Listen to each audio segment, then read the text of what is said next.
Good morning, this is Jeff with Sewer Tech Northwest. We're at 12360 Southwest Walnut Street. I was in the process, we were almost pulled back all the way in here and my tablet ran out of memory. So there's gonna be two different videos on this one, where we're just talking about the belly here in the line. Right when the tablet ran out of memory. So the belly here runs from about, and of course we got a bunch of water shooting down the pipe again here. I'm going to pause recording here for a minute just to wait for the water to drain off completely. But the belly runs from around 6 feet approximately to about 14 feet. And I was just trying to gauge the depth of water. But one of the important things I'm seeing here is that the line is spotless clean. There is zero buildup in this area. Not that you couldn't get it, but this belly, I promise you, has been here basically since the day the line was buried. I don't see anything about the pipe joints in here that look bad or worn out, like they're opened up to the ground, which would lead to progressive settling.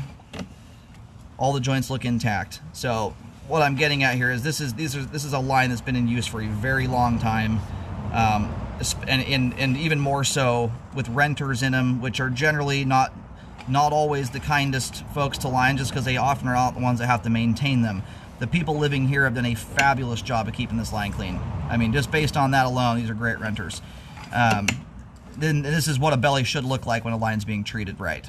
You're not going to get buildup if you're not dumping all your fat, grease, cooking oil down the line, and on top of that, wipes, paper towels, things like that.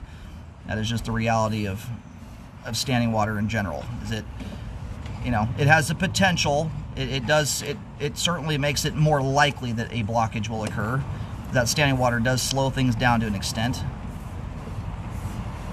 Based on what I see here, I do not see any evidence of even a partial blockage that broke loose on its own naturally. So at its worst point there, you've got about an inch of standing water.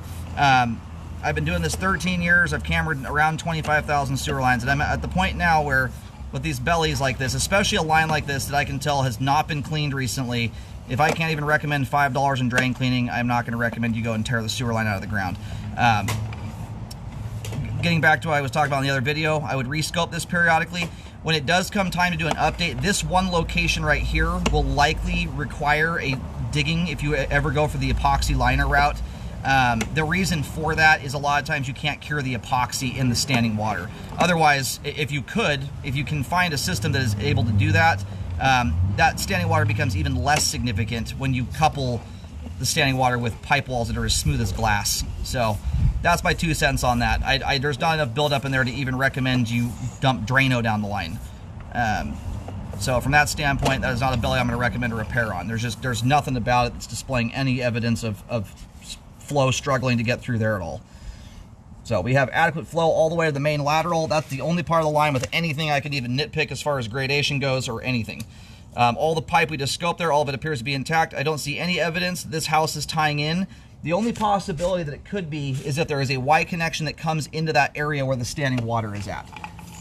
What I'm going to do here real quick, I'm going to go over to the neighboring unit, and I'll show you what I'm talking about here.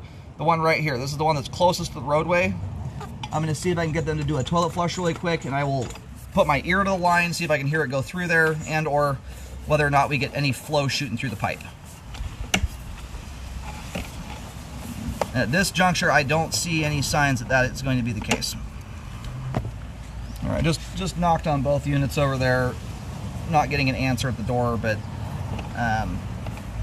anyway, this is the only possibility. The thing I'm not seeing out front, and I'll try and look a little closer, but I don't see any clean out access sticking out of the ground, and that unit there looks almost identical to this one. With the type of hillside we're on here, most likely their line's dropping out the back just like this one is. So anyway, no signs that there is any tie-ins there with that neighboring unit. Anyhow, all the pipe we just scoped there, all of it is intact, in good condition for its age, and super clean. Again, the belly, in my opinion, is too minor to require repairs. I've already got into that. Sewer line is functioning properly at this time. Treat your line right, and that's how it'll look right there. And the nice part is here, and actually real quick, just so you are aware of where it's at, in the event you're here long enough to do the update on this, I'll at least give you an idea as to where this belly is, because the belly repair would have more to do with just simply being able to install the liner. It has less to do with mitigating the standing water than it just more so relates to that. I'm going to push out here to about 14 feet just to see where this is situated. All right, so the bellied area here is underneath the dirt. I'll show where it's at here in just a second when I pull the camera out. I'm getting a depth here that is extremely shallow. I'm talking like not even 2 feet deep. It's a little bit of an awkward spot to locate, and I actually think what's caused the line to settle, I don't think hardly has a lot to do. I mean, it probably wasn't compacted to an ideal level, but we've got an unfair advantage here. I'll show you. You've got some really big boulders right here that are sitting essentially directly on top of that area. So most likely that settling is entirely related to the fact that some huge rocks were set right on top of a line that is not buried very deep. So, you know, that may have to be dealt with, but the line is super shallow there. Other than some rocks you may have to roll off the top of it, that's just purely under dirt at a very shallow depth. So from a repair standpoint, quite an easy thing to get to. As long as, you know, just got to get the rocks out of the way, which can be done. Anyway, line's functioning properly at this time.